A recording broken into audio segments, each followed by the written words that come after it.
नमस्कार दोस्तों, स्वागत है आप सभी का हमारे इस चैनल में। आज हम डे 2 का एनालिसिस करने जा रहे हैं। जो हमारा चैलेंज डे 2 है उसका एनालिसिस करना स्टार्ट करते हैं। तो देखिए हमारा ये सेट है और इसको अब हम एनालिसिस करते हैं। चलिए पहला नंबर क्वेश्चन देखते हैं। हाँ, तो पहला है, वृद्धि के लिए अधिकांश कोशिकाएं विभक्त होती है। कोशिकाओं के विभाजन की यह प्रक्रिया क्या कहलाती है? तो इसका ऑप्शन जो होगा ऑप्शन नंबर 1, ठीक है, समसूत्री विभाजन। क्या होगा? पहला क्वेश्चन का आंसर क्या होगा? समसूत्री विभाजन, ठीक है। समसूत्री नहीं, सॉरी, सूत्री विभाजन। सूत्री विभाजन, ठीक है, सूत्री विभाजन। चलिए इसमें कुछ एक्स्ट्रा पॉइंट है जो हम इसमें देखेंगे। हाँ, तो देखिए समसूत्री विभाजन में क्या लिखा है कि उसमें थोड़ा सा हम लोग डिस्क्रिप्शन इसका देखते हैं कि वृद्धि के लिए अधिकांश कोशिकाएं विभक्त होती है। कोशिकाओं के विभाजन की यह प्रक्रिया सूत्री विभाजन कहलाती है, ठीक है।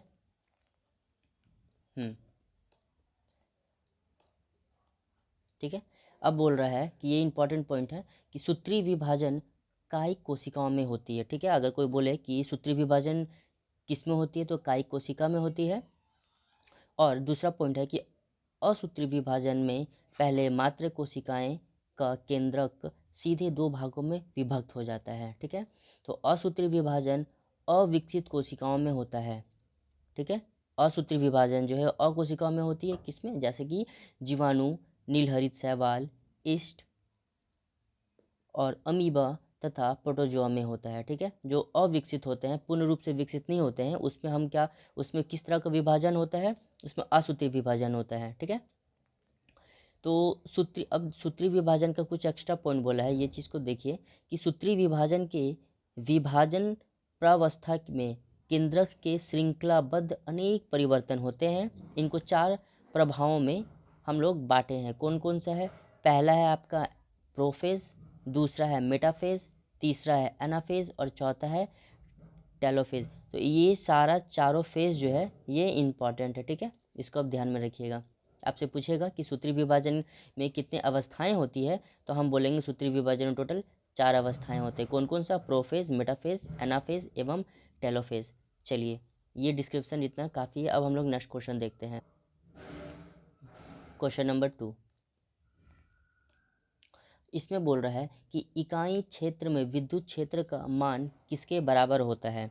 तो इसका ऑप्शन होगा डी, विद्युत फ्लक्स, ठीक है। विद्युत फ्लक्स, विद्युत फ्लक्स, ठीक है। तो चलिए अब हम विद्युत फ्लक्स के बारे में थोड़ा सा कुछ एनालिसिस करते हैं।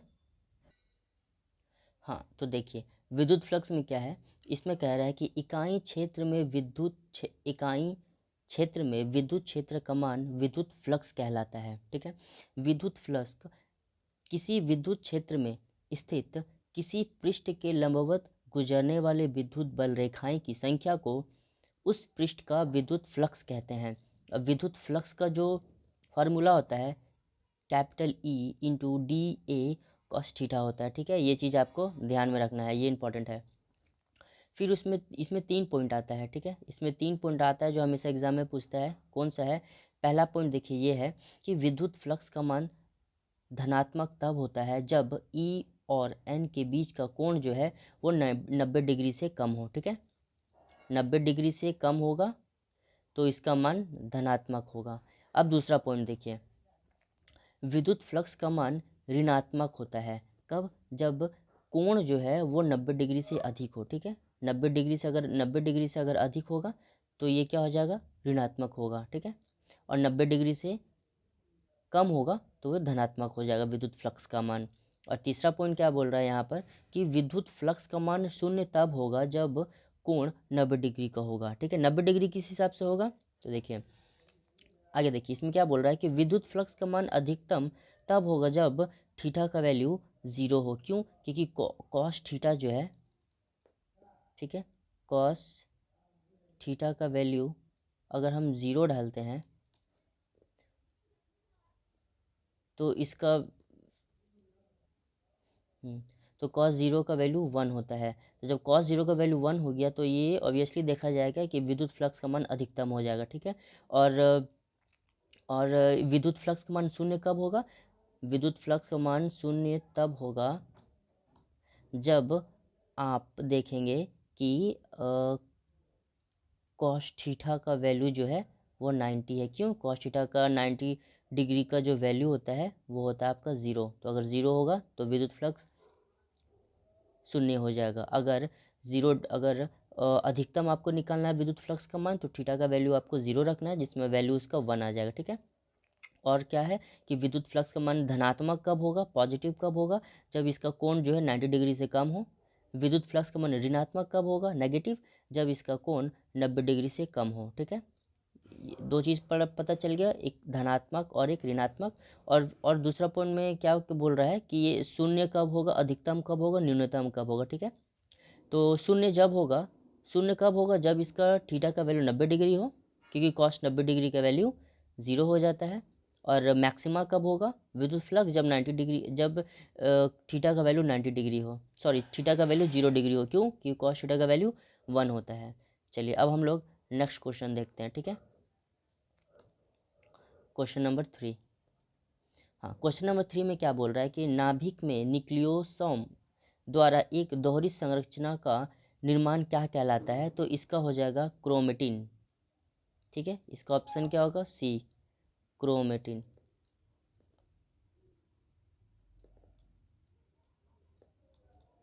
क्रोमेटिन, ठीक है, ये इसका आंसर हो जाएगा।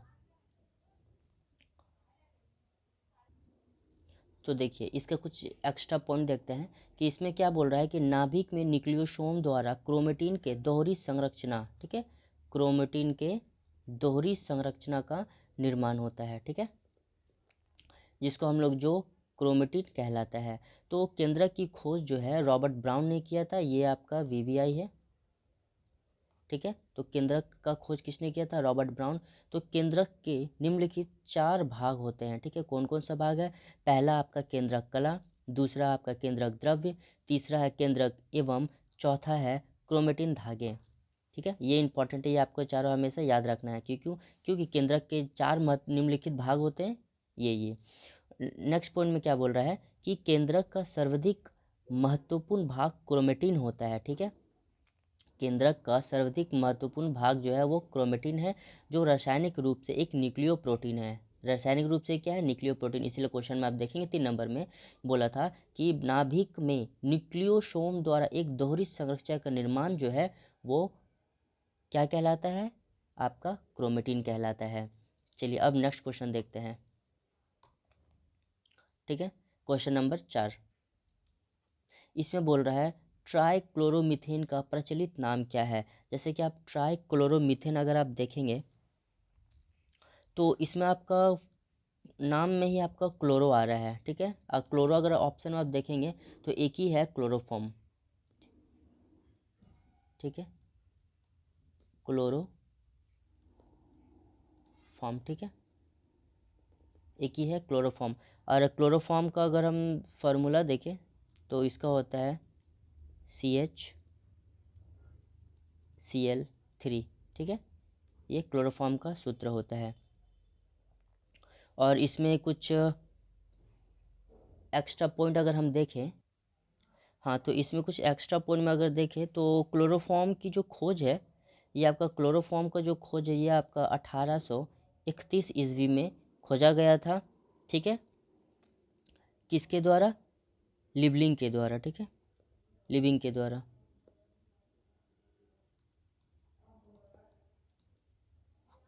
ठीक है, लिविंग के द्वारा 1831 में खोजा गया था।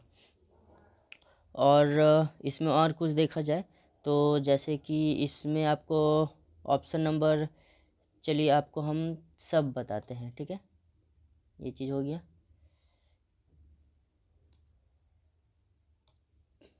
तो ये हम 4 का ही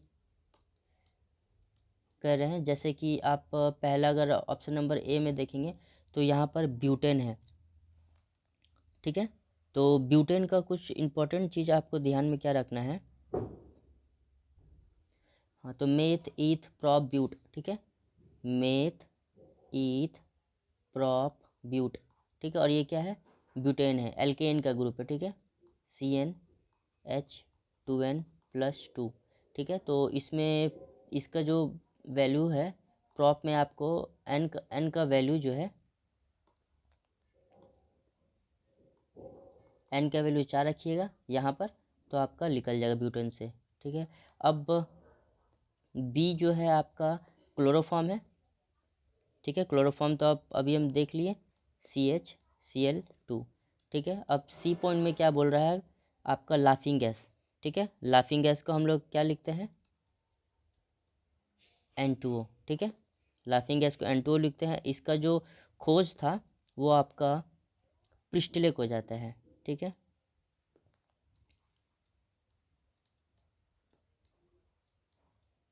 किनको जाता है, प्रिस्टले को, ठीक है, प्रिस्टले को जाता है। और डी नंबर में जो है वो है आपका LPG, ठीक है। तो LPG में हम जानते हैं कि इसमें आपका ब्यूटेन का यूज़ होता है। किसका यूज़ होता है,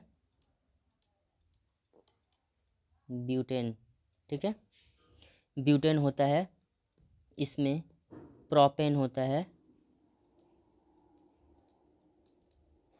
ठीक है, ब्यूटेन, प्रोपेन, और इसमें और भी क्या होता है, इसमें आइसोब्यूटेन भी होता है, ठीक है, आइसो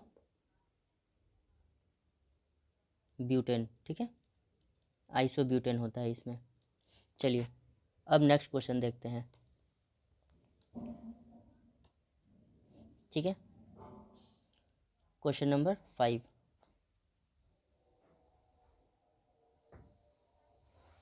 हाँ, तो इसमें 6 मित्र है एक,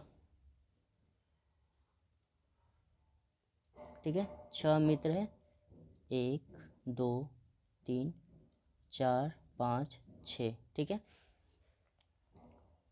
6 मित्र है। इसमें क्या बोल रहा है कि x जो है z के ठीक बाईं ओर है, ठीक है, x जो है z के ठीक बाईं ओर है, ठीक है। और क्या बोल रहा है, z और u के बीच एक मित्र है, ठीक है, z और u, ठीक है, z और u के बीच एक मित्र है, कौन है पता नहीं, ठीक है। w u के निकट पड़ोसी है, w जो है u के निकट पड़ोसी है, ठीक है। अब देखिए क्या बोल रहा है कि x z के ठीक बाईं है, और बोल रहा है w y के ठीक दाईं है, ठीक है, w जो है y के ठीक दाईं है, ठीक है। अब क्या बोल रहा है, z और u के बीच एक मित्र है, ठीक है, z और u के बीच, तो z और क्या, z और u के बीच एक मित्र बैठे हैं, ठीक है। तो यहाँ पर u हो जाएगा, z और u के बीच एक मित्र बैठे हैं, w u का निकट पड़ोसी है, ठीक है, w जो है u का निकट पड़ोसी है, z और y के बीच भी है, ठीक है, z और y के बीच, चलिए ठीक है। अब देखिए यहाँ पर क्या बोला है, u का निकट पड़ोसी, ठीक है, u का निकट पड़ोसी कौन है, तो देखेंगे w और x, ठीक है, w और x जो है u का निकट पड़ोसी है, तो इसका ऑप्शन क्या हो जाएगा, ऑप्शन नंबर बी, ठीक है।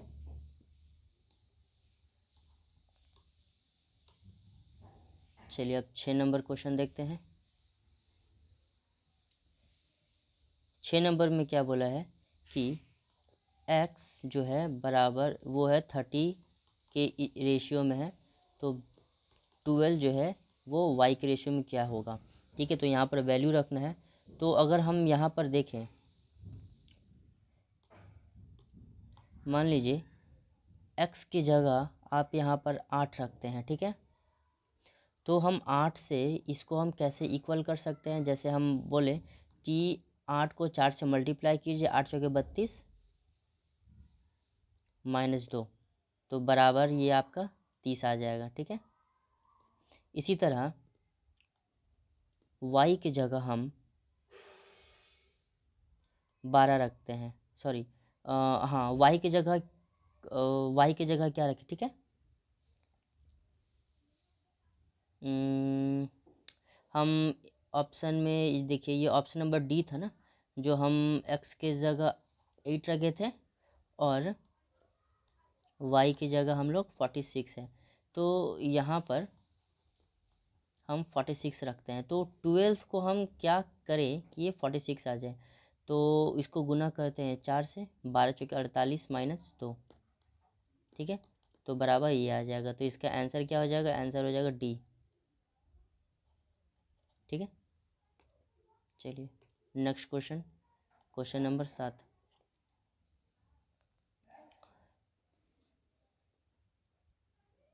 ठीक है, यहाँ पर क्या बोल रहा है, कुछ वेल जो है शार्क है, ठीक है। कुछ वेल क्या है, शार्क है, और कोई शार्क डॉल्फिन नहीं है, ठीक है। तो इसको हम, कोई शार्क जो है डॉल्फिन नहीं है। तो पहला नंबर क्या बोल रहा है कि कोई डॉल्फिन शार्क नहीं है, कोई डॉल्फिन जो है शार्क नहीं है, तो ये सही है। और दूसरा क्या बोल रहा है कि कुछ शार्क वेल है, कुछ शार्क जो है वेल है, हाँ, तो दूसरा सही है। तो इसका ऑप्शन नंबर बी करेक्ट हो जाएगा, ठीक है। चलिए नेक्स्ट क्वेश्चन देखते हैं, क्वेश्चन नंबर 8। तो यहाँ पर आपको किस तरह करना है, 7, 14, 28, 38। अब देखेंगे यहाँ पर कि 7 को 2 से गुना कीजिए 14, 14 को फिर 2 से गुना कीजिए 28, और फिर यहाँ पर 10 कर दीजिए, ठीक है। तो इसी तरह अगर हम देखें, पहला को मिलाते हैं, ऑप्शन नंबर ए को मिलाते हैं, तो क्या है, 13, 26, 52, 62। तो इसको आप गुना कीजिए, 13 दूना 26, 26 दूना 52, और यहाँ पर प्लस 10, तो आपका आंसर हो जाएगा, ठीक है। चलिए अब क्वेश्चन नंबर 9 देखते हैं, ठीक है। तो यहाँ पर भी इसी तरह है, जैसे कि कौन जो है सुटेबल होगा, ठीक है। तो हम अगर देखें, चलिए 15 का स्क्वायर करते हैं, कितना होता है, 225। और इसको अगर हम मल्टीप्लाई करते हैं 3 से, तो कितना हो जाएगा, 675, ठीक है। अब नेक्स्ट बी नंबर देखिए, क्या है, 11 का स्क्वायर करते हैं 121, फिर मल्टीप्लाई करते हैं 3 से, तो कितना होगा, 3, 3 दूना 6, 3 एकम 3। तो ये मैच कर गया, ठीक है। अब तीसरा देखते हैं, 9 का स्क्वायर, ठीक है, 9 का स्क्वायर 81 गुना 3। तो यहाँ पर देखेंगे 3 8 अठुतिया 24, ये भी मैच कर गया। और लास्ट में कितना है, 13, ठीक है। 13 का स्क्वायर करते हैं 169, गुना करते हैं 3 से, 9 तिया 27 का 7, हाथ में बचा 2, 6 तिया 18, 2 20 का 0, हाथ में बचा 2, 3 2 5। तो अब देखेंगे कि यहाँ पर ये वैल्यू सेम आया, ये वैल्यू सेम आया, ये वैल्यू सेम आया, लेकिन ये वैल्यू जो है सेम नहीं आया, ठीक है। तो इसमें बोला था कौन सा अलग है, तो ये जो अलग है, तो इसका ऑप्शन नंबर ए, ठीक है, ये सही हो जाएगा। चलिए अब नेक्स्ट क्वेश्चन, क्वेश्चन नंबर 10 क्या बोल रहा है कि भारत और जापान के बीच पर्यटन सहयोग पर संयुक्त कार्य समूह की चौथी बैठक 8 अप्रैल 2025 को कहाँ पर आयोजित की गई थी, ठीक है। ये क्या, किस चीज़ के बारे में बात कर रहा है, ये बात कर रहा है पर्यटन, पर्यटन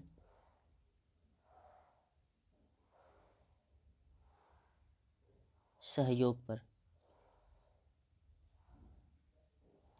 ठीक है, पर्यटन सहयोग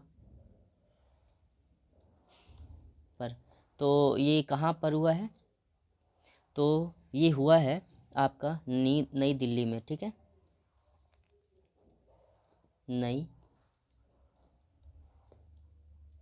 ठीक है, नई दिल्ली में। ऑप्शन नंबर सी इसका आंसर हो जाएगा। ठीक है, तो इसमें अगर हम बात करें तो इंडिया की तरफ से आपका पर्यटन मंत्री जीडी मगधा, ठीक है, इंडिया की तरफ से कौन गए थे? इंडिया की तरफ से आपके डीजी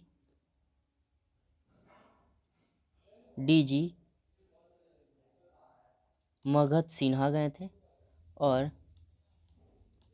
जापान के तरफ से हरेकावा नोवा, ठीक है, हरेकावा,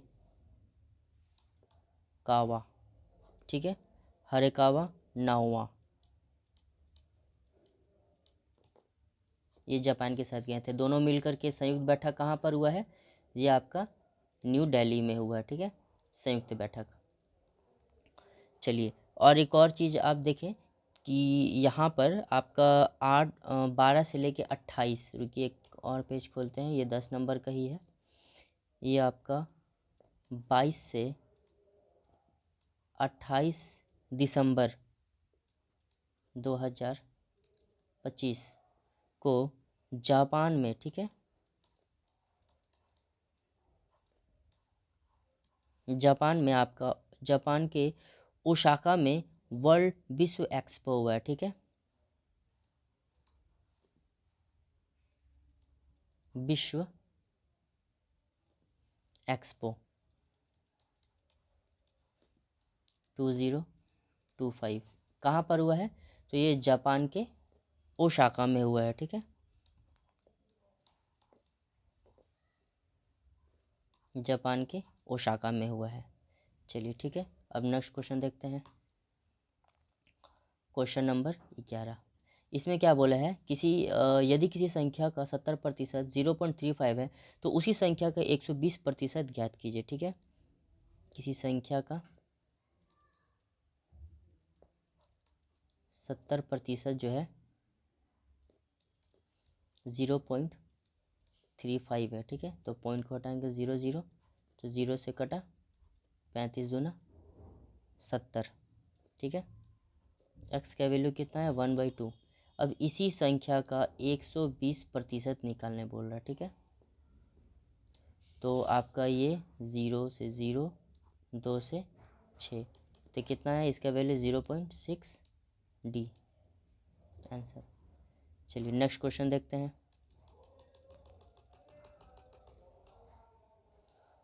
क्वेश्चन नंबर 12,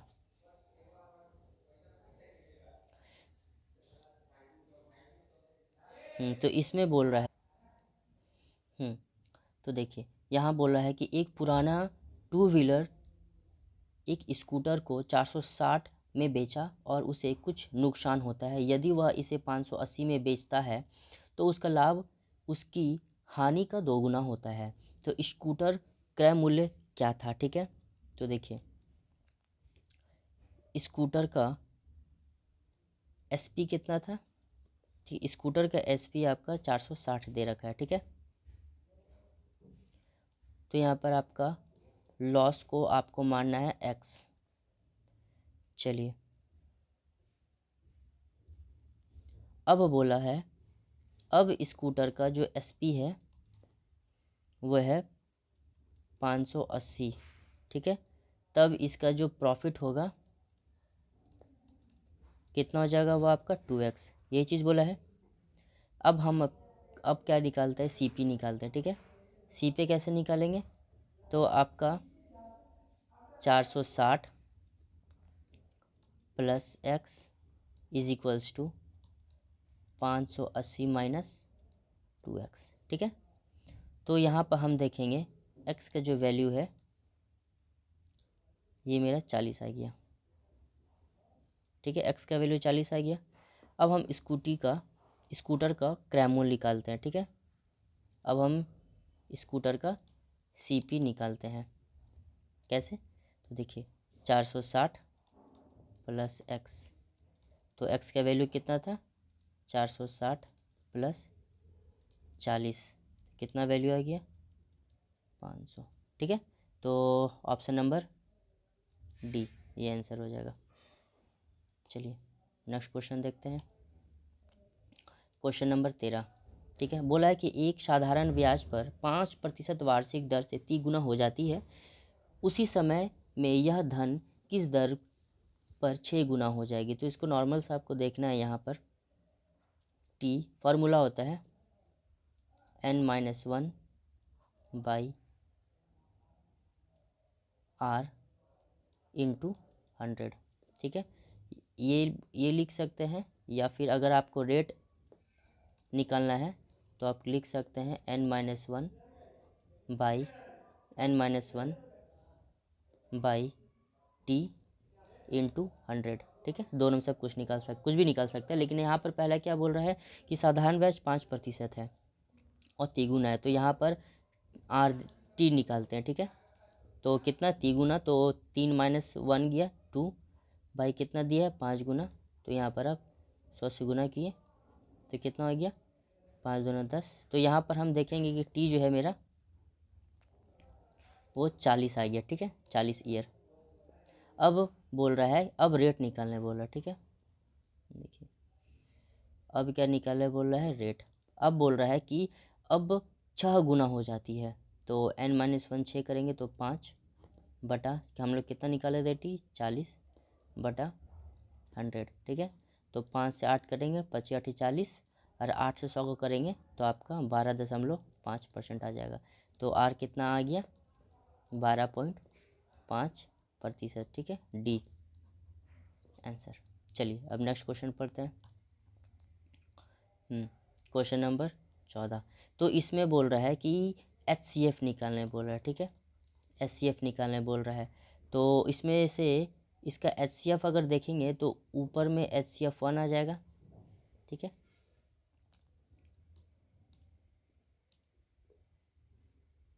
और नीचे क्या होगा, तो नीचे में आपका HCF डायरेक्ट निकालते हैं।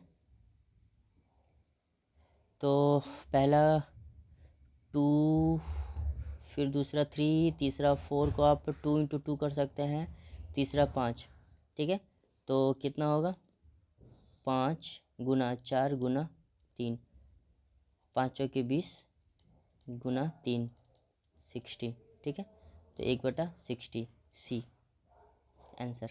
चलिए नेक्स्ट क्वेश्चन देखते हैं।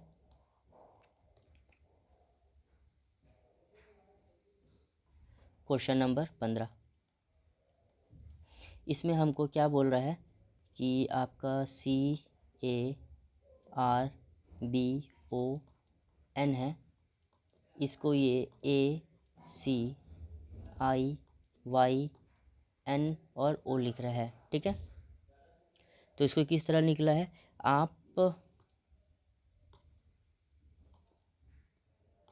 ठीक है, आप ये पहला 2 देखिए, ठीक है, CA और AC ये क्या है एक दूसरे के अपोजिट है, ठीक है। और फिर ये पीछे का देखिए ONNO ये दूसरा एक दूसरे के क्या है अपोजिट है, और बीच में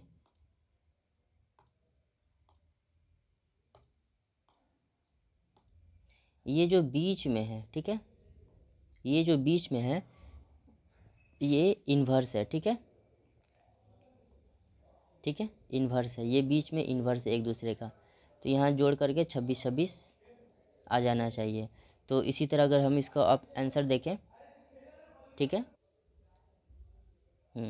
तो आप ए नंबर अगर मिलाएंगे ये इसी पे मिलाइए तो ए नंबर आपका आंसर आ जाएगा, क्या आ जाएगा AMITNI,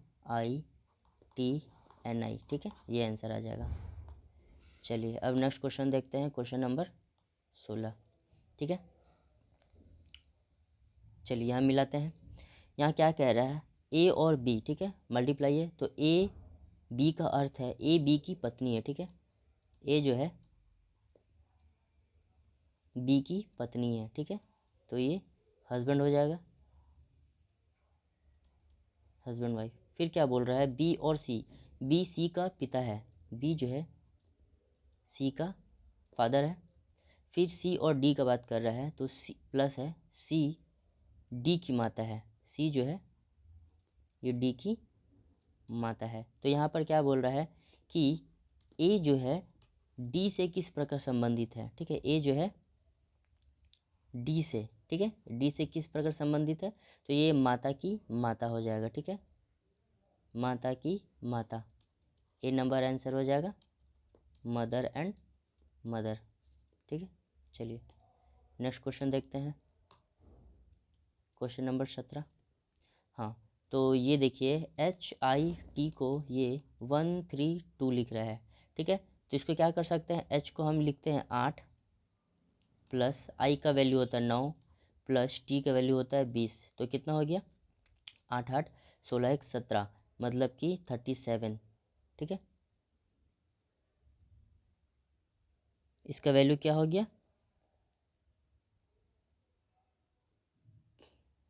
37। तो थोड़ा सा मिस्टेक हुआ है, एक सेकंड रुकिए, इसको हटाते हैं पहले। तो यहाँ पर विपरीत लिखना है, ठीक है, अपोजिट। 8 का वैल्यू 8 का वैल्यू कितना होता है, H का होता है 8, I का होता है 9 और T का होता है 20, ठीक है, T का होता है 20। तो यहाँ पर क्या लिखना है, 8 को विपरीत लिखना है, तो 8 को लिखेंगे हम 19 प्लस 9 का विपरीत लिखेंगे हम 18 प्लस 20 का विपरीत लिखेंगे 7, ठीक है। तो ये वैल्यू जो आया मेरा 44, ठीक है। इसको अब क्या करना है, आपको 3 से गुना करना है, तो कितना होगा 4 तिया 12, 4 तिया 12 1 13, ठीक है। तो देखिए ये 100 आ गया। अब उसी तरह आप ऑप्शन नंबर सी को देखेंगे 96 आता है कि नहीं, देखते हैं, YRF, ठीक है।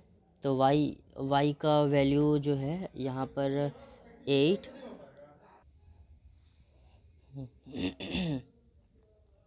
तो y को आप लिखिए 8 प्लस r को लिखिए 25 और y को f को लिखिए,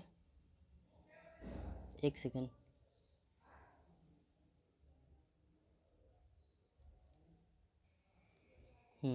y को लिखिए 2 प्लस r को लिखिए 9 प्लस f को लिखिए 21, ठीक है। इसको आप कीजिए 3 से मल्टीप्लाई, तो इसका जो वैल्यू है 96 आएगा आंसर।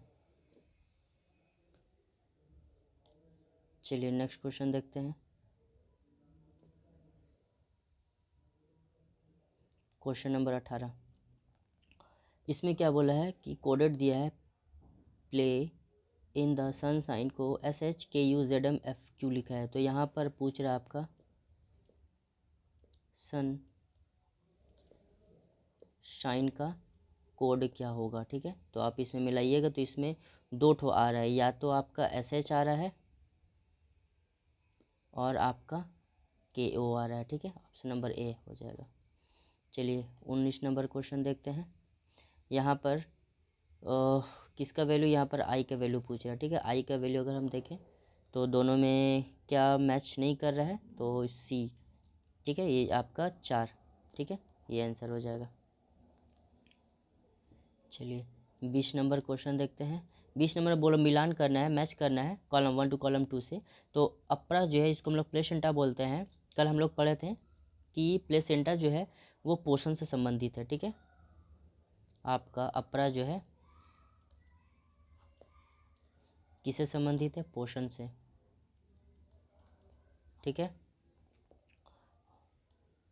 ए। और बी जो है डिम्ब वाहिनी, ठीक है, डिम्ब,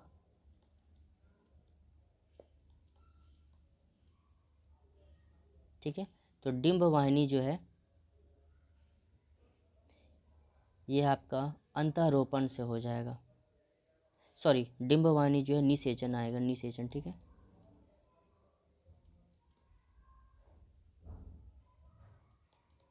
निषेचन।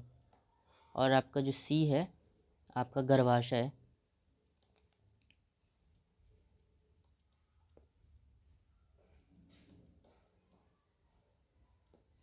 गर्भाशय में क्या होगा आपका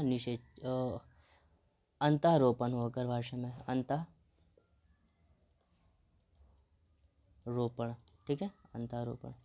तो इसका ऑप्शन क्या होगा, तो मिला लीजिए, ये डी हो जाएगा आंसर।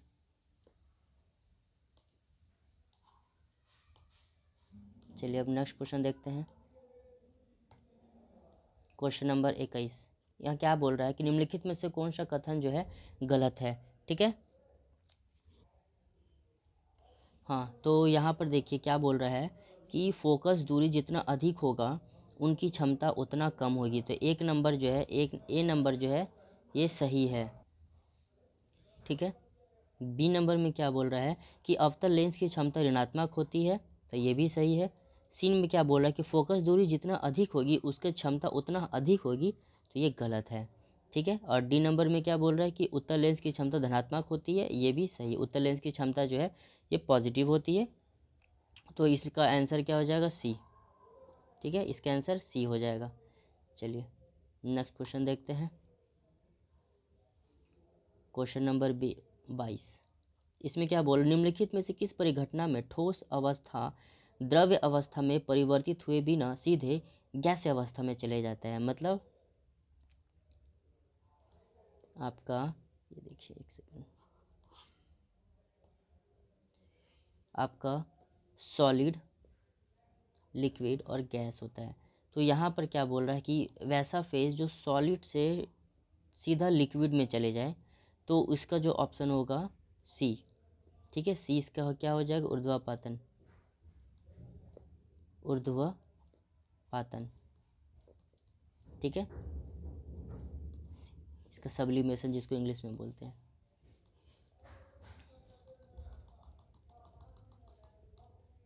चलिए अब हम क्वेश्चन देखते हैं नेक्स्ट। 24 number, sorry 23 number. यहाँ क्या बोल रहा है कि जब कोई चालक चुंबकीय क्षेत्र से गुजरता है तो एक प्रेरित धारा उत्पन्न होती है। प्रेरित धारा की दिशा डैश द्वारा निर्धारित की जाती है। तो इसका हमको पता है कॉन्सेप्ट, ये जो है लेंज लॉ पे बेस्ड है, ठीक है। किस पे, लेंज के नियम पर, ठीक है। इसका कुछ हम आपको इम्पोर्टेंट फैक्ट दिखाते हैं।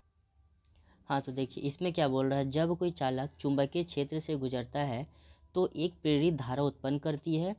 प्रेरित धारा की दिशा लेंज के नियम द्वारा निर्धारित की जाती है, ठीक है। लेंज के नियम विद्युत चुंबकीय प्रेरण का एक भौतिक नियम है जो प्रेरित धारा की दिशा के बारे में जानकारी देती है। यह नियम क्या कहता है, यह नियम कहता है कि जिस मार्ग से विद्युत धारा जो है उत्पन्न हो रही है ये उसी का अपोज करती है, ठीक है। तो यही हमारा लेंज का नियम बोलता है।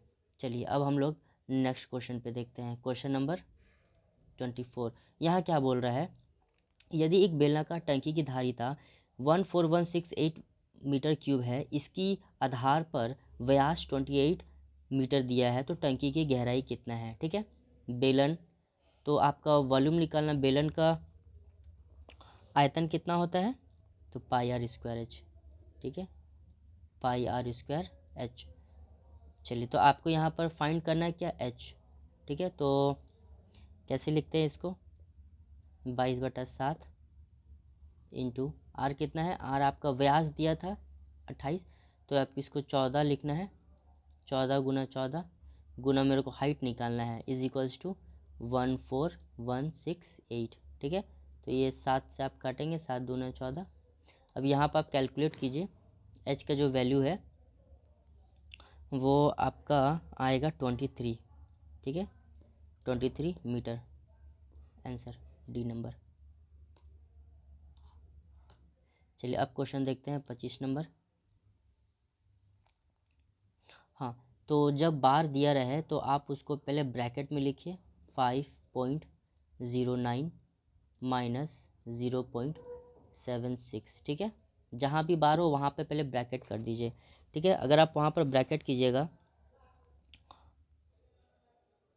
तो आपका जो वैल्यू है 4.33 आएगा, ठीक है। अब ब्रैकेट के बाहर क्या है, माइनस है, यहाँ पर क्या था 9.91, ठीक है। ये ब्रैकेट प्लस 57 प्लस 2.06, ये पूरा ब्रैकेट है एक और उसके बाद 12 है, ठीक है। तो यहाँ पर वैल्यू जो है कैलकुलेट कीजिए, 12.10.21, तो इसका वैल्यू जो है 1.79, ठीक है। ए आंसर हो जाएगा। चलिए नेक्स्ट देखिए, क्वेश्चन नंबर 26। इसमें क्या बोल रहा है कि जिशान ने 40 मिनट के लिए 75 किलोमीटर प्रति घंटा की चाल से और 20 मिनट के लिए 60 किलोमीटर प्रति घंटा की चाल से यात्रा करता है। यात्रा के दौरान उनकी औसत चाल निकालने कह रहा है, ठीक है हमको, ठीक है निकालना है औसत चाल, ठीक है। चलिए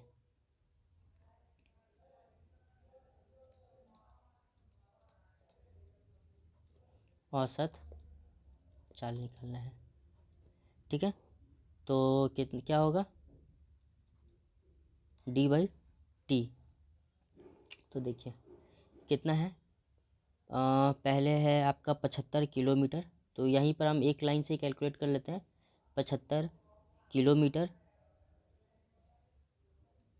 इंटू 40 मिनट, ठीक है। तो ये कितना आ गया, ये आपका किलोमीटर हो गया। अब इसको मिनट जो है वो मीटर मिनट में है, तो हमको इसको क्या करना, आवर में लाना है, तो इसको हम 60 से डिवाइड देंगे, ठीक है। प्लस अब दूसरा देखिए, 60 किलोमीटर मल्टीप्लाई 20, ठीक है, ये डिस्टेंस हो गया। अब हमको इसको आवर में लाना है, तो 60 से डिवाइड देंगे, ठीक है। ये मेरे ऊपर जो लिखे हम दूरी लिखे, ठीक है, डिस्टेंस। अब नीचे क्या लिखेंगे, समय, टाइम। तो टाइम कितना है, 40 मिनट प्लस 20 मिनट, ठीक है। तो अब इसको आप कैलकुलेट कीजिएगा, तो ऊपर का वैल्यू जो है 50 प्लस 20 और नीचे में कितना था, 40 20 60, मतलब 1 आवर। तो इसका वैल्यू कितना हो गया, 70, क्या, तो किलोमीटर पर आवर, ठीक है। Option number B answer. चलिए अब आगे पढ़ते हैं, क्वेश्चन नंबर 27। देखिए x का वैल्यू यहाँ क्या दिया रहेगा, x का वैल्यू 6/7 है और y जो है वो 1/x है। तो हमको पूछ रहा है कि y जो है x से कितना अधिक है, ठीक है। तो इसमें हमको क्या निकालने बोल रहा है, डिफरेंस निकालने बोल रहा है। तो डिफरेंस 7/6 माइनस 6/7, तो निकालेंगे तो कितना हो जाए, 7×6 = 42 और 7×6 = 42 और ऊपर डिफरेंस कितना हो जाएगा, ऊपर घटाएंगे तो 13, ठीक है। अब हमको परसेंटेज में निकालना है कितना अधिक है, तो 13/42 गुना 7/6 इंटू 100, ठीक है। इसका वैल्यू आप निकालिए तो कितना आ जाएगा, 36.11%, ठीक है, 36.11% सी आंसर। चलिए अब नेक्स्ट क्वेश्चन देखते हैं, क्वेश्चन नंबर 28। यहाँ क्या बोल रहा है कि भारत में कुल स्थापित नवीकरणीय ऊर्जा क्षमता 31 मार्च 2025 तक लगभग कितना गीगावाट तक पहुँच गया। तो इसका ऑप्शन बी है, आपको याद रखना है करंट अफेयर, ये आपका 220 मेगावाट तक पहुँच गया है, ठीक है। क्या, ये आपका नवीकरणीय ऊर्जा। चलिए नेक्स्ट क्वेश्चन देखिए, क्वेश्चन नंबर 29। यहाँ बोल रहा है कि 10वें अंतर्राष्ट्रीय महिला सम्मेलन 2025 का आयोजन कहाँ किया गया था। तो ये आपका मेरे ख्याल से ये अब बेंगलुरु में किया गया था, ठीक है। तो कहाँ किया गया था, बेंगलुरु में, ऑप्शन नंबर सी। तो इसका कुछ एक्स्ट्रा पॉइंट हम देखेंगे। देखिए तो इसमें क्या है कि 10वें अंतर्राष्ट्रीय महिला आयोग 2025 का आयोजन जो है ये कहाँ पर हुआ है, तो ये बेंगलुरु में हुआ है, ठीक है। भारत की राष्ट्रपति द्वारा इस सम्मेलन का उद्घाटन किया गया। ठीक है। तो ध्यान रखना है कि ये महिला सम्मेलन था, तो इसमें महिला प्रधान राष्ट्रपति है, तो महिला ही द्रौपदी मुर्मू जाएंगी। इसके बाद देखिए क्या बोल रहा है, इस सम्मेलन को आर्ट ऑफ लिविंग द्वारा आयोजित किया गया था जो वर्ष। और इस सम्मेलन का इंपॉर्टेंट पॉइंट क्या है कि थीम क्या था, तो ये जस्ट बी, ठीक है, ये चीज़ आपको याद रखना, ठीक है, इम्पॉर्टेंट है ये। तो अंतर्राष्ट्रीय महिला सम्मेलन का थीम क्या था, जस्ट बी, और इसको कौन ऑर्गेनाइज करवा रहा था, आर्ट ऑफ लिविंग। तो आर्ट ऑफ लिविंग के बारे में कुछ इंपॉर्टेंट पॉइंट देखिए। ये जो आर्ट ऑफ लिविंग का स्थापना 1981 में स्थापित किया गया था। ये आध्यात्मिक गुरुदेव श्री नारायण द्वारा यह स्थापित किया गया था, द लिविंग ऑफ आर्ट। तो आर्ट ऑफ लिविंग का अंतर्राष्ट्रीय मुख्यालय कहाँ पर है, बेंगलुरु में है, कर्नाटका राज्य में। इसीलिए अंतर्राष्ट्रीय महिला सम्मेलन जो है ये बेंगलुरु में किया गया है, किसके द्वारा, तो ये आपका आर्ट ऑफ लिविंग के द्वारा। इसके संस्थापक कहे जाते हैं गुरुदेव श्री रविशंकर, और इसका स्थापना 1981 में हुआ था। और इस सम्मेलन का मतलब महिला सम्मेलन 2025 जो बेंगलुरु में हुआ है, उसका थीम क्या था, जस्ट बी। चलिए इसके लिए इतना काफ़ी है। अब क्वेश्चन देखते हैं, क्वेश्चन नंबर 30। इसमें क्या बोल रहा है, द गीजर्स नामक विश्व का सर्वाधिक सबसे बड़ा भूतापीय क्षेत्र कहाँ स्थित है, जिसमें 22 भूतापीय विद्युत संयंत्र का कॉम्प्लेक्स स्थापित किया गया है। ठीक है, तो ये कहाँ है, ये है ऑप्शन नंबर सी, ये ऑप्शन नंबर डी, ठीक है, कहाँ पर, सैन फ्रांसिस्को में है, ठीक है, सैन फ्रांसिस्को,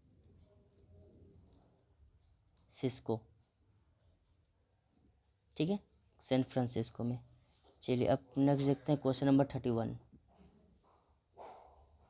इसमें क्या बोल रहा है, द्विआवेशित हीलियम आयनों को निरूपित में से किस नाम से जाना जाता है।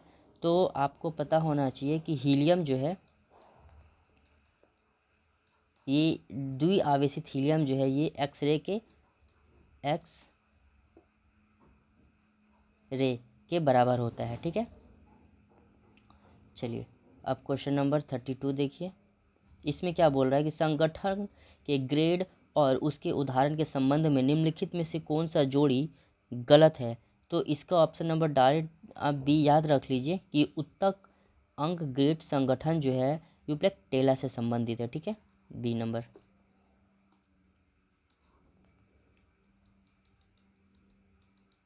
चलिए अब देखते हैं क्वेश्चन नंबर 33।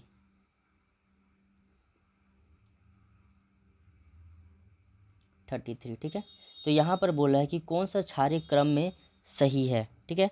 तो इसको आपको देखना है कि ये सब क्या है, पीरियोडिक टेबल में एक ही आवर्त में है, ठीक है, सॉरी एक ही वर्ग में है, ठीक है। अगर आप इस तरह अगर दिखाएं आपको, तो सबसे नीचे सीजियम होता है, ठीक है, फिर उसके ऊपर पोटाशियम, उसके ऊपर सोडियम, और सबसे ऊपर में लिथियम, ठीक है। तो यहाँ पर आप ये देखेंगे कि इस तरह का अगर पीरियोडिक टेबल है,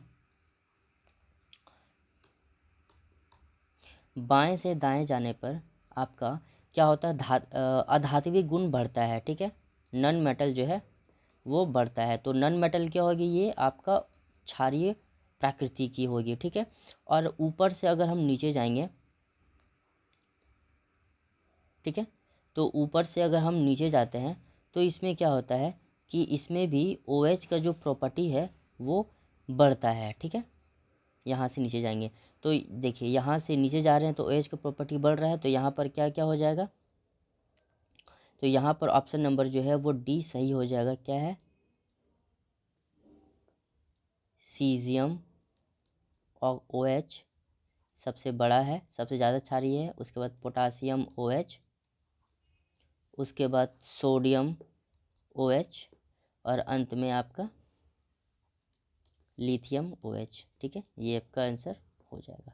चलिए नेक्स्ट क्वेश्चन देखते हैं, क्वेश्चन नंबर 34। यहाँ क्या बोल रहा है कि इनमें से कौन सा स्वतंत्र रूप से गिरते हुए वस्तु के लिए सत्य है। अगर कोई वस्तु है जो स्वतंत्र रूप से गिर रहा है, ठीक है, तो यहाँ पर ऑप्शन नंबर सी जो है इसमें निरंतर वेग शून्य त्वरक होगी। क्या होगी? इसमें निरंतर गैर शून्य त्वरण होगी। ठीक है, त्वरण जो है, वेलोसिटी जो है आपका, सॉरी वेलोसिटी नहीं, एक्सेलरेशन, जो एक्सेलरेशन जो होगी ये ज़ीरो कभी नहीं होगी। ठीक है, हमेशा चाहे तो बढ़ेगी या बढ़ेगी ही, घटेगी नहीं, क्योंकि ऊपर से नीचे आ रहा है तो हमेशा बढ़ेगी। चलिए नेक्स्ट क्वेश्चन देखते हैं, क्वेश्चन नंबर 35। इसमें क्या बोल रहा है? कुछ वृक्ष नदी है। ठीक है, कुछ वृक्ष जो है नदी है और कुछ पर्वत वृक्ष है। ठीक है, कुछ वृक्ष नदी हो गए और कुछ पर्वत जो है वृक्ष है। ठीक है, यहाँ से इस तरह कुछ पर्वत वृक्ष है। तो पहला क्या बोल रहा है कि कुछ पर्वत वृक्ष है, कुछ पर्वत वृक्ष है, कुछ पर्वत वृक्ष है, हाँ सही है। और दूसरा बोल रहा है सभी पर्वत वृक्ष है। सभी पर्वत वृक्ष से गलत है। इसका ऑप्शन क्या हो जाएगा? इसका ऑप्शन सिर्फ एक है, तो ये हो जाएगा डी। ठीक है, डी। चलिए अब क्वेश्चन नंबर यहीं पर 36 देख लेते हैं। तो 36 में क्या बोल रहा है?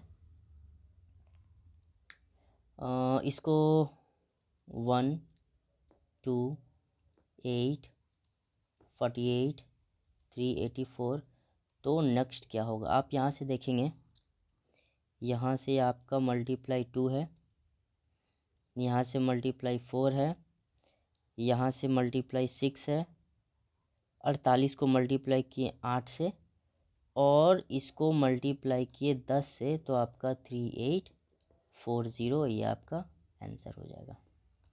चलिए अब देखते हैं क्वेश्चन नंबर 37। ठीक है, 37 में क्या है आपका?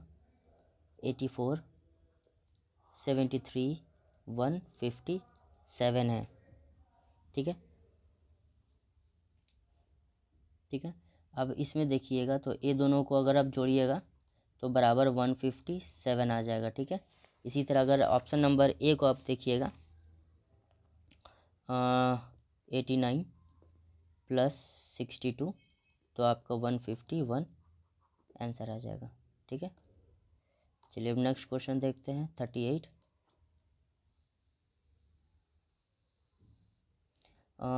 तो यहाँ पर ऑप्शन नंबर आपको डी बैठाना है। ठीक है, क्या? 87, 2, 80, 8, 160 और 4। ठीक है, तो मल्टीप्लाई को मल्टीप्लाई रहने दीजिए, माइनस को माइनस रहने दीजिए, डिविजिबल को डिविजिबल रहने दीजिए, और ये आपका प्लस को इज इक्वल टू और इक्वल्स टू को प्लस। तो यहाँ पर अगर वैल्यू बैठाइएगा तो आपका डी आंसर हो जाएगा। ठीक है, हाँ इसी में 39 भी देख सकते हैं। यहाँ पर UDLT, इसको कूट में लिखा है XZOW। ठीक है, तो इसको किस तरह लिखा है आप इसमें देखेंगे कि ये +3 +3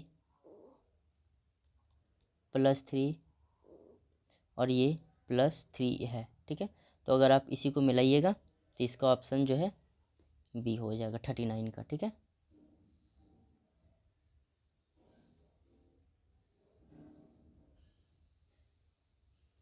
चलिए नेक्स्ट क्वेश्चन देखते हैं, क्वेश्चन नंबर 40। बोला है कि भारत के साथ किसके सर्वोच्च न्यायालयों ने न्यायिक सहयोग के लिए समझौता किया है? तो ये इसका option number A, Nepal. Nepal. ठीक है, नेपाल क्या बोल रहा है कि भारत के साथ किसने सर्वोच्च न्यायालयों में ने न्यायिक सहयोग पर समझौता किया? तो नेपाल के साथ। 41 नंबर क्वेश्चन बोला है भारत ने वर्ष 2024 से मार्च 2025 तक 34 देशों के उपग्रहों को प्रक्षेपित किया है। इनमें से सबसे अधिक किस विकसित देश का उपग्रह को लॉन्च किया गया है? तो ऑप्शन नंबर बी आपका यूएसए, ठीक है। सबसे ज़्यादा मतलब कि 2014 से अगर हम 2025 तक टोटल 34 कंट्री का हम लोग पास कर चुके हैं, उसमें से सबसे अगर ज़्यादा का बात करें तो यूएसए का हम लोग सैटेलाइट को लॉन्च किए हैं, ठीक है। ये आंसर हो जाएगा।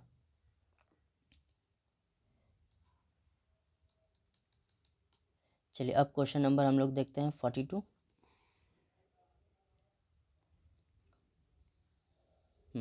42 में क्या बोल रहा है, किसी वस्तु का अंकित मूल्य उसके क्रय मूल्य का 9/8 है तो 3% का लाभ अर्जित करने के लिए कितने प्रतिशत की छूट दी जाएगी, ठीक है। तो यहाँ पर अंकित मूल्य इस तरह लिखिए, अंकित मूल्य बटा क्रय मूल्य बटा सीपी, ठीक है। तो यहाँ पर कितना है 9/8, तो इसको आप लिख सकते हैं 900 बटा 800, ठीक है। एक सेकेंड अच्छे से लिखते हैं, 900 बटा 800, ठीक है। तो अब आपको यहाँ पर एसपी निकालना है, तो कितना है 800 का कितना प्रतिशत, यहाँ पर लाभ बोल रहा था 3%, ठीक है, 103%। तो इसका वैल्यू कितना आ जाएगा 824, कैलकुलेट कीजिए। अब हमको छूट प्रतिशत, ठीक है, छूट प्रतिशत कितना हो जाएगा अब 900 माइनस 824 बटा 900, ठीक है, इंटू 100। तो इसका वैल्यू देखिएगा तो 8.44% आ जाएगा, ठीक है, ऑप्शन नंबर सी। चलिए अब नेक्स्ट क्वेश्चन देखते हैं 43 का।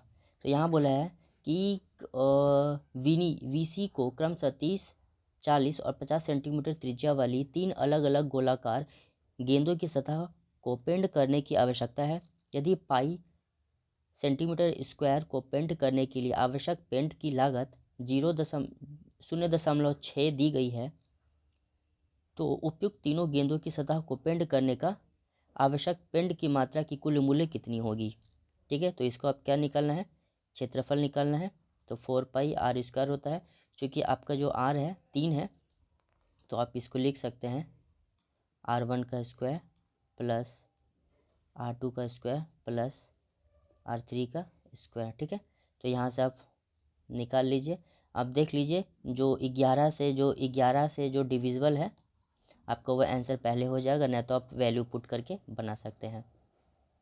चलिए क्वेश्चन नंबर 44। तो यहाँ पर बोल रहा है कि 2000 मीटर लंबी एक ट्रैक पर एक वृत्ताकार दौड़ है। एक्स और वाई एक ही बिंदु से एक ही समय पर 15 किलोमीटर प्रति घंटा और 33 किलोमीटर प्रति घंटा की चाल से विपरीत दिशा में आरंभ करती है। वे अगली बार कितने समय बाद मिलेगी, ठीक है। तो यहाँ पर क्या है, डिफरेंस बोल रहा है, कितना है 33 किलोमीटर माइनस 15 किलोमीटर, कितना हो गया 18 किलोमीटर प्रति आवर, ठीक है। हमको क्या निकालना है, यहाँ पर समय निकालना है। तो आपका डिस्टेंस कितना है 2000 मीटर बटा 18, इसको मीटर पर सेकंड में लाना है, तो 5 गुना 18 करेंगे। तो आप देख सकते हैं ये 18 से 18 कट गया, कितना गया 5 चौके 20, 00 सेकंड, ठीक है। ए नंबर ऑप्शन आंसर। चलिए अब नेक्स्ट क्वेश्चन देखते हैं, क्वेश्चन नंबर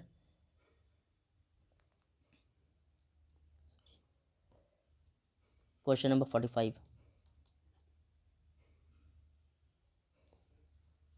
हाँ, तो यहाँ पर बोल रहा है ए किसी काम को 20 दिन और बी किसी उसी काम को 30 दिन में करता है।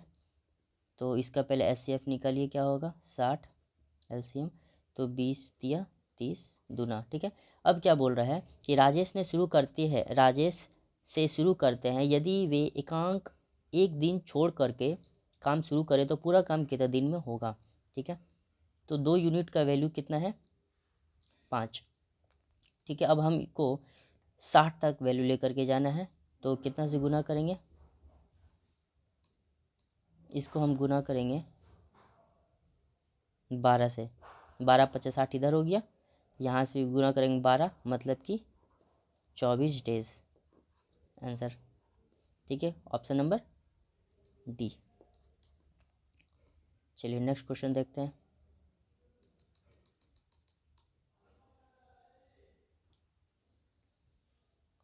ठीक है, क्या है 46। इसमें क्या बोल रहा है कि रंध्र के छिद्रों का खुलना और बंद होना किस पर निर्भर करता है, तो ऑप्शन नंबर जो सी है ये आंसर क्या हो जाएगा, रक्षक कोशिका। ठीक है, रक्षक कोशिकाओं में पानी की उपस्थिति। ठीक है, तो जो गार्ड सेल है उसमें जो पानी जो है वही आपका बंद और खोलता है, क्या, ये आपका रंध्र के छिद्र का।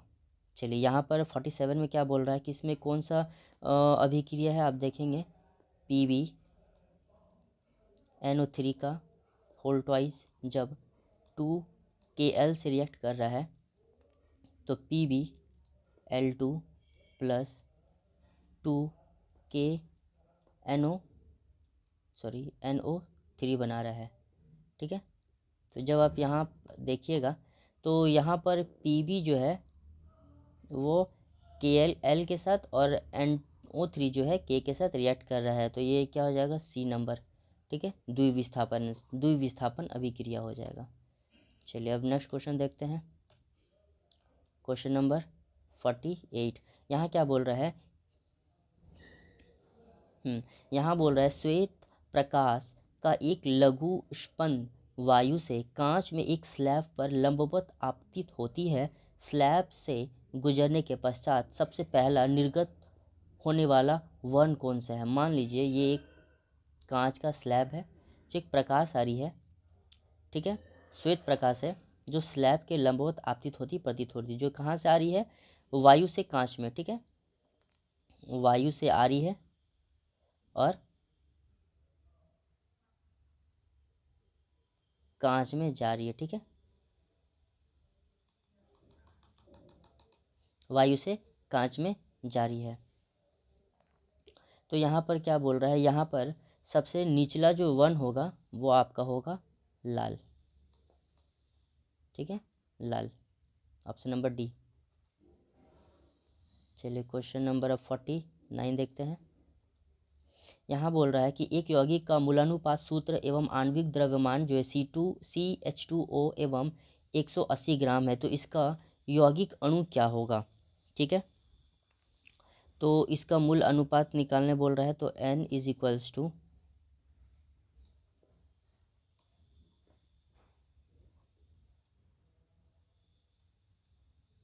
अनुभार बटा द्रव्यमान। ठीक है, तो यहाँ पर द्रव्यमान कितना दिया रखा है, अनुभार कितना दिया रखा है 180, और द्रव्यमान जब हम निकालेंगे तो 30 आएगा। ठीक है, जब डिवाइड करेंगे तो कितना आ जाएगा 6, और जब 6 आएगा तो आपको यहाँ पर बोला है CH2O में क्या लिखेंगे, यहाँ पर लिखेंगे C6H12O6, ये आंसर हो जाएगा। ठीक है, ये 30 पूछेंगे कहाँ से आया, तो इसको आप ये जो है CH2O जो है यहाँ से लिखते हैं। C कितना हो जाएगा द्रव्यमान 12, हाइड्रोजन का 2, ऑक्सीजन का 16, सॉरी 8 8 16, हाँ ठीक है, तो कितना हो जाएगा यहाँ पर, इसका वैल्यू हो जाएगा 30, तो यही चीज़ हम यहाँ पर लिखें। चलिए अब नेक्स्ट इंपॉर्टेंट क्वेश्चन है, अब क्वेश्चन देखते हैं, क्वेश्चन नंबर 50।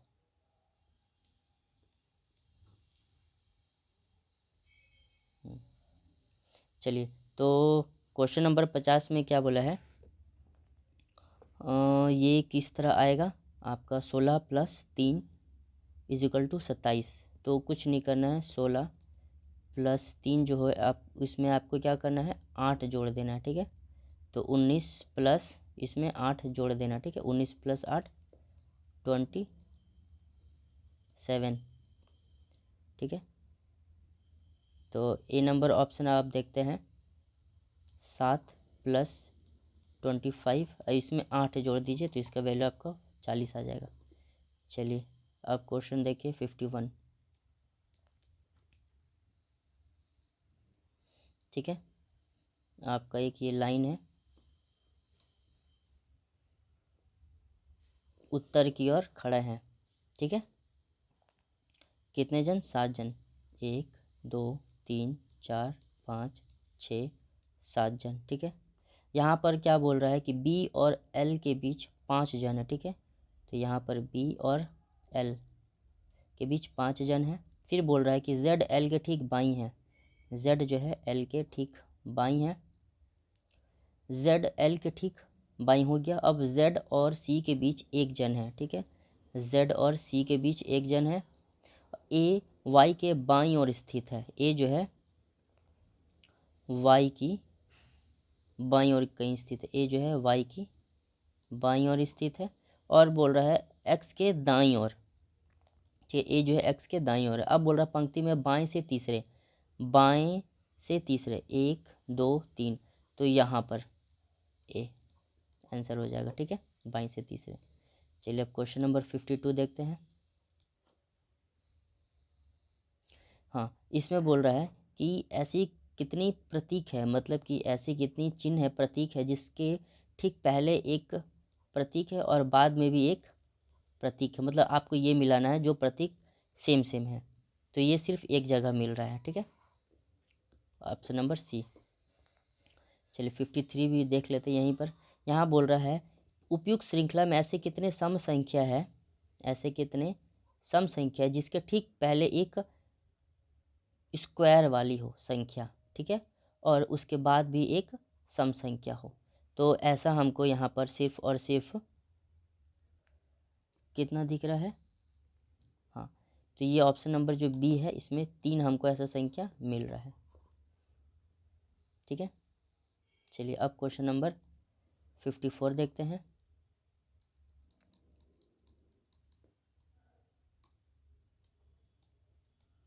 फिफ्टी फोर यहाँ बोल रहा है कि भले ही पकाए जाने वाले अधिकांश खाद्य पदार्थ में चीनी मिलाई जाती है, किंतु यह स्वास्थ्य के लिए अच्छी नहीं है। तो कारण क्या बोल रहा है कि पहला कारण बोला चीनी पकाए जाने वाले किसी भी खाद्य पदार्थ के लिए अधिक स्वाद लाता है, ये सही चीज़ है, कैटलिस्ट का काम करता है चीनी, शुगर। और दूसरा पॉइंट बोल रहा है चीनी देश में सबसे अधिक उपयोग की जाने वाली सामग्री है, तो ये इससे हमको स्पष्ट नहीं कर रहा है, तो इसका ऑप्शन जो है ए हो जाएगा, ठीक है। चलिए अब नेक्स्ट क्वेश्चन देखते हैं, क्वेश्चन नंबर 55। यहाँ बोल रहा है कि 19 फरवरी 2025 को भारत के 26वें मुख्य चुनाव आयुक्त किसे नियुक्त किए गए हैं, तो ज्ञानेश कुमार को, ठीक है, ये इंपॉर्टेंट है, ज्ञानेश कुमार, ठीक है। इसके नीचे 2 अध्यक्ष होते हैं, वो चीज़ आपको ध्यान में रखना है। चलिए अब क्वेश्चन नंबर 26 देखते हैं, 56 देखते हैं।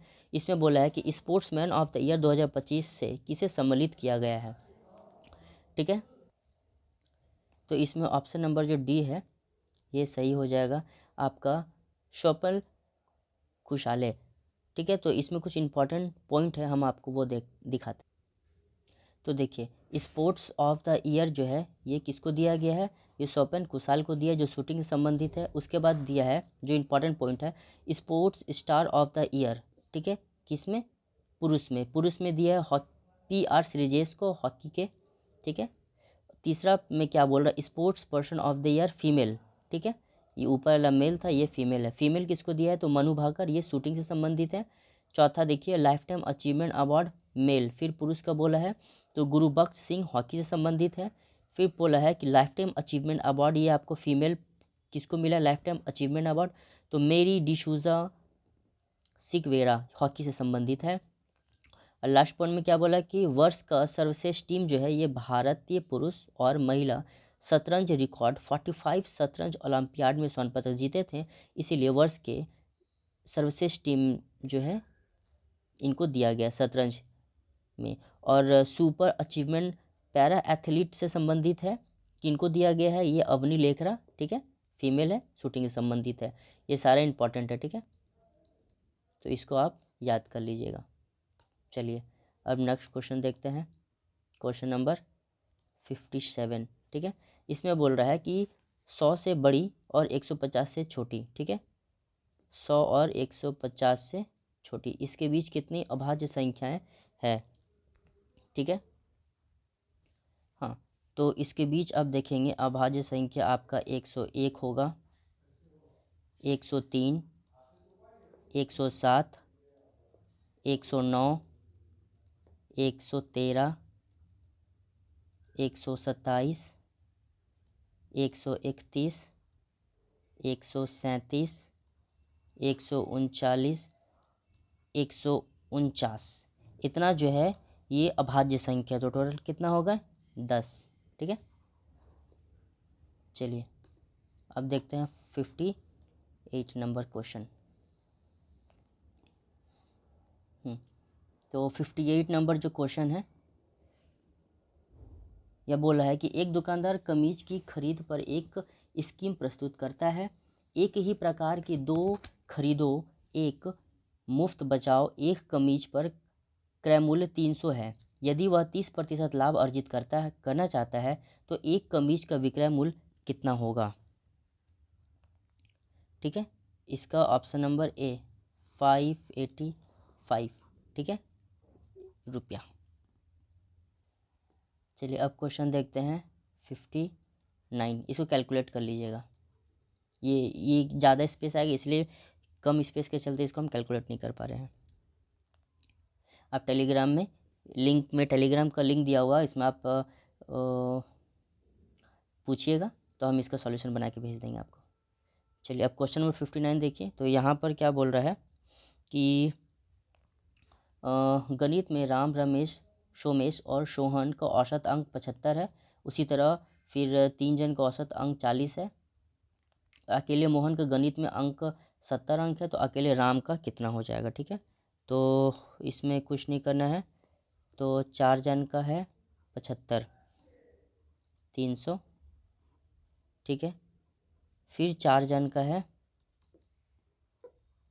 80, 320 हो गया, और आपका मोहित का 70 दिया है, तो राम का पूछ रहा है 300 प्लस 70 माइनस 320, ठीक है, तो इसका वैल्यू कितना आ जाएगा 50, ठीक है, आंसर। चलिए क्वेश्चन नंबर 60, इसमें बोला इसमें कुछ नहीं करना है, मैक्सिमम माइनस मिनिमा करना है, ठीक है। तो आपको 350 माइनस 150, ठीक है, यहाँ पर कितना आ जाएगा 200।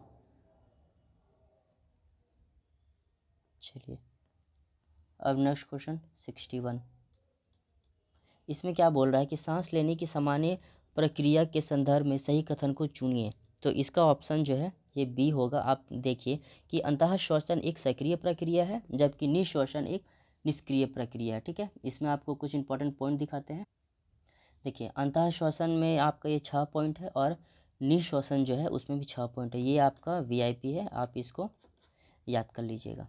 चलिए नेक्स्ट क्वेश्चन देखते हैं, क्वेश्चन नंबर 62, इसमें बोल रहा है कि इस उत्तक की कोशिकाएं जीवित होती है कि और उनकी कोशिका भित्ति मोटी होती है, यह भी यांत्रिक सहारा प्रदान करती है, इन उत्तक को क्या कहते हैं, इस उत्तक को हम लोग कहते हैं स्थूल कोण उत्तक, क्या बोलते हैं, स्थूल कोण उत्तक, ठीक है, ऑप्शन नंबर सी। चलिए अब 63 नंबर क्वेश्चन देखते हैं। बोल रहा है दैनिक प्रयोग की अधिकांश दालें निम्नलिखित में से किस एक कुल से संबंधित है? तो ये आपका हो जाएगा ऑप्शन नंबर बी, फॉबेसी। ठीक है, फॉबेसी कुल। चलिए इसमें जो चारों ऑप्शन है उसके हिसाब से हम आपको बताते हैं कुछ कुछ। देखिए सोलेनेसी जो है, ये सोलेनेसी जो है ये आपका आलू टमाटर ऑबर जीन्स, ये जो है आलू टमाटर किस कुल में आता है? सोलेनेसी में।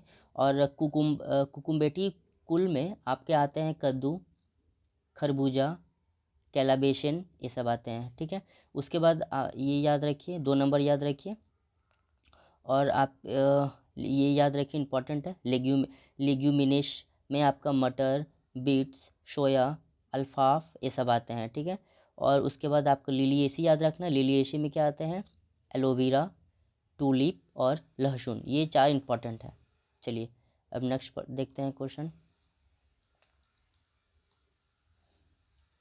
ठीक है, क्वेश्चन नंबर 64। इसका ऑप्शन नंबर ए होगा, आपको याद रखना है 1:2, 2:3। ठीक है, इसका भी सॉल्यूशन बड़ा है। आप टेलीग्राम में आप मेरे को मैसेज कीजिए, हम इसका सॉल्यूशन आपको भेज देंगे। चलिए अब पढ़ते हैं क्वेश्चन नंबर 65। ठीक है, क्वेश्चन नंबर 65।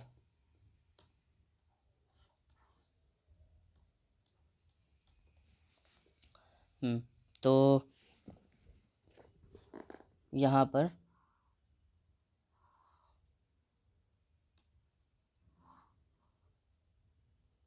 आपको निकालना है,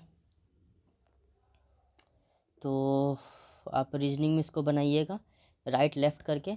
ठीक है, इस तरह से। तो इसका ऑप्शन जो है डी आ जाएगा। ठीक है, 4 किलोमीटर वेस्ट। ठीक है, नेक्स्ट 66 नंबर क्वेश्चन। ये जो है, ये कोडेड जो है, ये +12 +12 +12 +12 जाएगा। और जो डिजिट है, और ये जो डिजिट है वो आपका +32 में जाएगा। ठीक है, इससे आप निकाल लीजिएगा। चलिए क्वेश्चन नंबर 67 देखिए। आपको इसमें बोला है कि प्रत्येक सम में +1 कीजिए और प्रत्येक विषम में एक जोड़िए और प्रत्येक सम में एक घटाइए। ठीक है,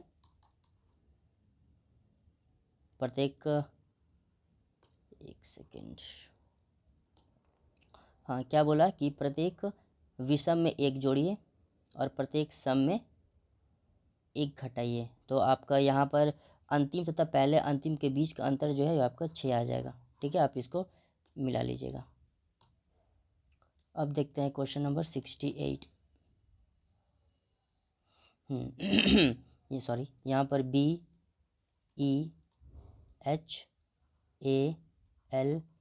अक्षर है, इसको वर्णमाला में एक एक बढ़ा करके लिखने बोला है।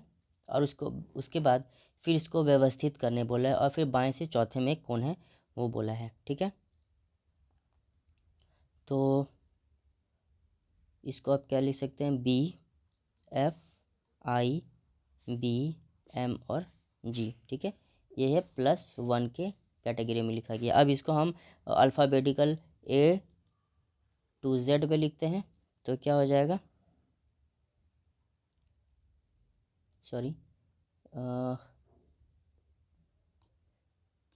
यहाँ पर आपका C होगा। तो यहाँ पहले BCFGI और HM। ठीक है, I और M। उसके बाद आपको बोला है बाएं से चौथे, 1 2 3 4, तो यहाँ पर बाएं से चौथे, तो आंसर जो होगा आपका G हो जाएगा। ठीक है, चलिए नेक्स्ट क्वेश्चन देखते हैं, क्वेश्चन नंबर 69। इसमें बोला है कि विश्व का सबसे बड़ा डेल्टा निम्नलिखित में से कौन सा है? तो ये आपका ऑप्शन नंबर बी, ये तो स्टैटिक क्वेश्चन है, आपका गंगा ब्रह्मपुत्र डेल्टा है। ठीक है, क्वेश्चन नंबर 70 देखिए। बोला है कि फरवरी 2025 में भारत के उपराष्ट्रपति जगदीप धनखड़ ने पुस्तक का विमोचन किया है। वो पुस्तक का नाम क्या है? तो वो पुस्तक का नाम है IM। ठीक है, एम पुस्तक का नाम है। Option number A. चलिए आगे देखते हैं। 71, ठीक है। तो ये आपका कैलकुलेट कीजिए, -1.5 इंटू -8.2 -3.3, ठीक है। तो कैलकुलेट इसको गुना कीजिएगा तो 12.3 -3.3, ठीक है। तो कितना आ जाएगा 9। तो इसका पीक सॉरी यहाँ पर पी क्यू बोला है तो कितना आ जाएगा 9 का क्यूब कितना हो जाता है 81 गुना फिर से 9 इंटू कीजिए तो 9 का 9 9 72 72, ठीक है। ये आंसर आ जाएगा। चलिए नेक्स्ट क्वेश्चन देखते हैं, क्वेश्चन नंबर 72। तो इसमें सरल करना तो आप देखेंगे a का पावर 4 और नीचे a का पावर 5 है तो a का पावर -5 गुना b का पावर -1 गुना c का पावर -4, ये आंसर हो जाएगा, ठीक है। ऑप्शन नंबर सी।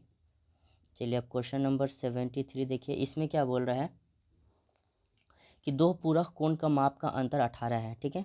पूरक कोण बोल रहा है ना, तो देखिए आप इस तरह लिखिए x प्लस 18 डिग्री बराबर 90,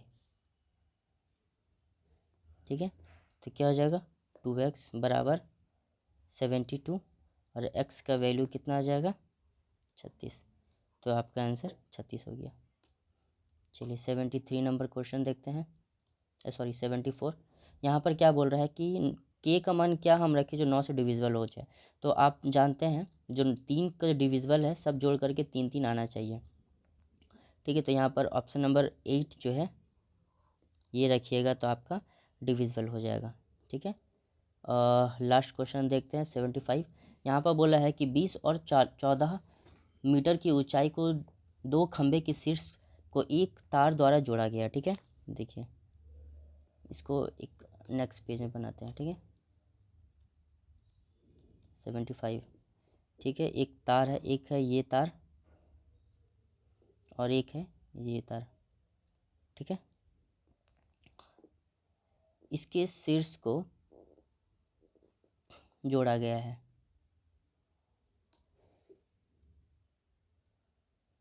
ठीक है। इसके शीर्ष को क्या किया गया जोड़ा गया है,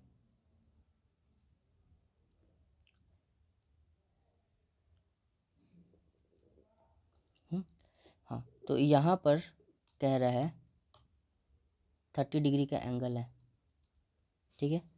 ये है ए, ये है बी, ये है सी, ठीक है।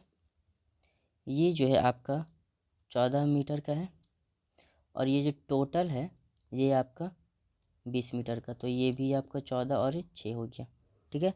तो यहाँ पर हमको क्या बोल रहा है इसका हाइट, इस जो तार का है डिस्टेंस वो निकालने बोल रहा है। तो यहाँ पर करना है क्या, sine 30 degree is equals to A B by A C, ठीक है। तो यहाँ पर साइन 30 कितना हो जाता है 1/2 बराबर 6/AC। तो आपका जो AC का जो वैल्यू है कितना आ जाएगा 12 सेंटीमीटर आंसर, ठीक है। ये आपका यहाँ से है, ठीक है, ये आंसर। चलिए ये आपका कंप्लीट।